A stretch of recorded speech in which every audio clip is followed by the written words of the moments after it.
Hello guys, so basically new video. I've not been posting on this channel, but I'm trying to. So also my camera setup's really bad, so like don't mind anything. So yeah, first video, let's go. So basically I had a contest at my school last few years ago sometime, and I somehow won. You might be wondering, how did I win? Well, let's rewind time real quick. Now, this all dates back to 6th grade. So basically, back in the 6th grade, my teacher was announcing a project for all the class to do, and it had to do with, the show Shark Tank. And if you don't know about Shark Tank, it's basically the show where entrepreneurs need investors to buy their product and to boost their business. And so these 4 people, they come and give the chance for new business owners to skyrocket their product. And they all do bidding wars, and they all talk everything out. And yeah. So basically my teacher was yapping away about the project while everybody was thinking of their ideas, because one thing that had to be certain was the ideas had to be original, or they had to make heavy changes to a product. Now, this project was actually very special because it was a collab between my 2 classes, science and English. In science, you'd have to build the said product, but in English, you'd then have to present it. Thankfully, the project lasted around 3 weeks to a month, so I could actually think about what I was going to do, because at the time, I did not know what I was going to do for my project. But basically, one day, me and my sister, we were just having a normal conversation until I brought up that we were having our Shark Tank project. And she was like, "Oh, that's really cool. What are you going to make?" And me being me, I was like, I don't really know yet. And she was saying how when she went to the same school as me, she made color-changing whiteout. And I thought that was a really good idea. But I also did not want to repeat the same idea because it's not really original. And then she started saying, "What minor inconveniences do you have in your life?" And I was telling her about whenever I go to my orchestra class, I always forget my violin shoulder rest because I don't have any space for it in my bag. So I was telling her about how I could make a holder for my violin shoulder rest so it wouldn't go anywhere or get lost. But then she said we should make it accessible for everyone because barely anyone that doesn't play an orchestra, they don't have a shoulder rest. Then she gave me an awesome idea saying about how I could expand on the product, giving it all this and all that, blah, blah, blah. And I was thinking, wait, that's a good idea. So I decided to capitalize on it that moment and make my product. Now, the next few days were just me and my friends talking about stuff and just building the project. Now, one of my friends, she made a bag. Another, she made, I think a motor for something. But I was still working away. And all I had done was this. All I had done was a box. It looks really old, really ugly, and just overall disgusting, okay? It was not a good box. So then I was thinking about ways to make it cuter, to make it more friendly, because let's be real, nobody wants an ugly box in their house. So I turned it into a frog. Yup. I had no ideas about what to do with this box, that it just randomly came to my mind. It looked like a frog. And so with the product out of the way, all I needed to do was make my presentation. Now, the presentation part was probably the easiest out of all of it. All I had to do was just give a few details about my product, what it does, an interview, or an ad about it. So I just made a really simple thing with a really simple name. But one thing we had to do was give, a tagline to it.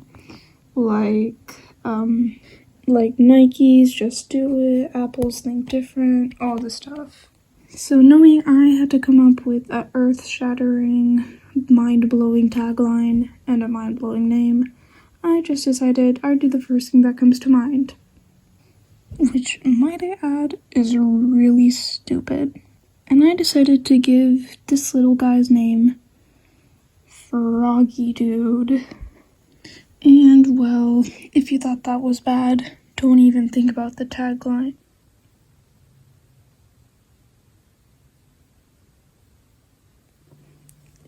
It was a really bad tagline, and if I could change one thing about what I did, probably the entire presentation, because it was really rushed and really bad. But you're probably wondering when the good part happens. How do I win? How do I gain this victory? Well, presentation day arrives, and here's what happened.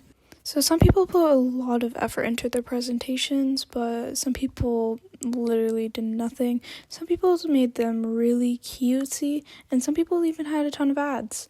But then it was my turn to present. And before I start this, I want to give some clarity. So I was the second person to go up. All those people that went after me. I just wanted to give you some ideas.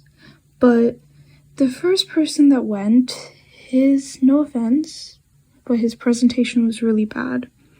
It was not good. So I thought I would capitalize on this moment and make my presentation was bad. Everything was a hot mess, but the way I delivered, just watch. When I tell you how silent this class was, it was dead silent. You could hear a pin drop.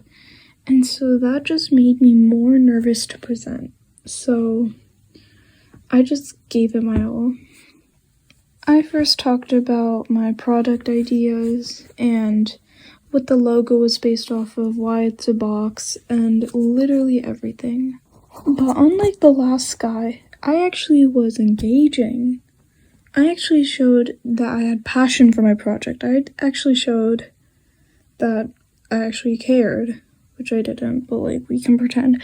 I actually showed that I was a good deal, because I don't know if I mentioned this, but this is basically an episode of Shark Tank, except with 24 billionaires. And you want to win. You want to get the highest prize. So, since I went after, I basically had my expectations already shattered.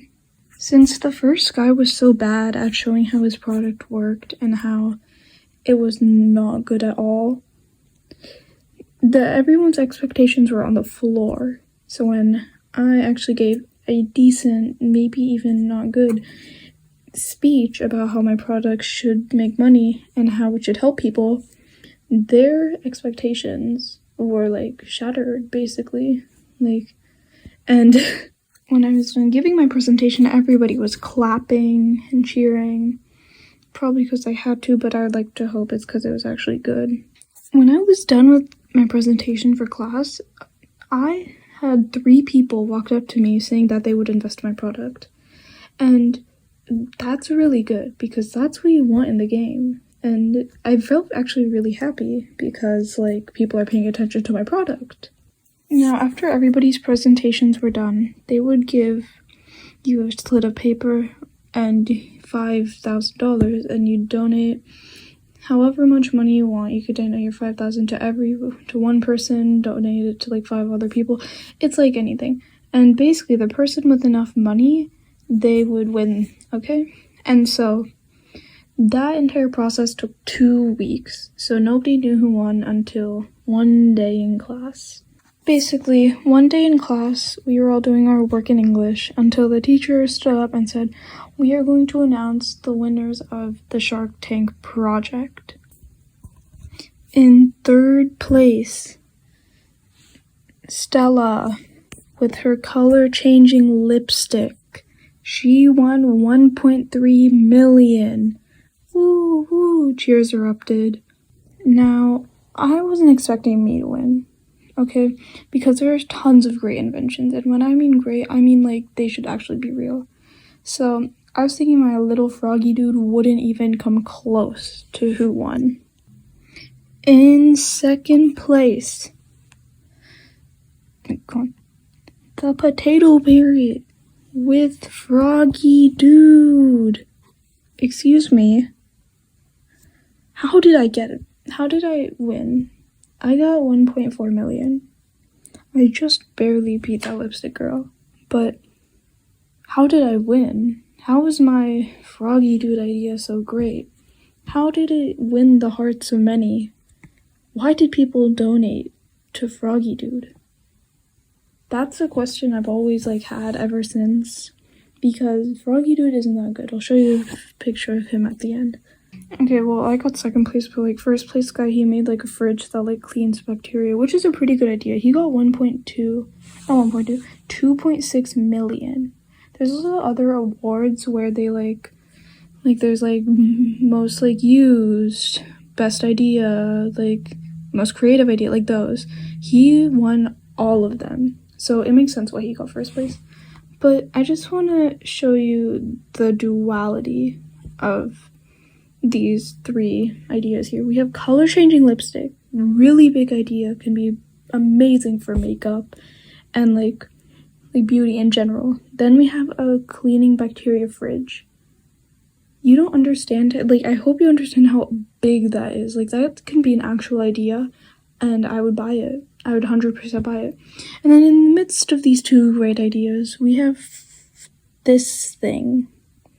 This ugly, disgusting thing. But I do love him with all my heart. But I don't see myself winning. This isn't a genuine win for me. This is more oh, did I deserve this type of win? No, I didn't. I could see anybody that put actual effort into this project winning. Because I put a moderate amount of effort. I didn't put a ton of effort. I can see someone else winning this more than me. I do not deserve this win by any means. So the only reason I won this challenge was because of my delivery and my stupid idea. So how did I win? I don't know. You can say anything you want about that, but I don't know how I won. So I don't know how to end intros. I don't know how to end videos.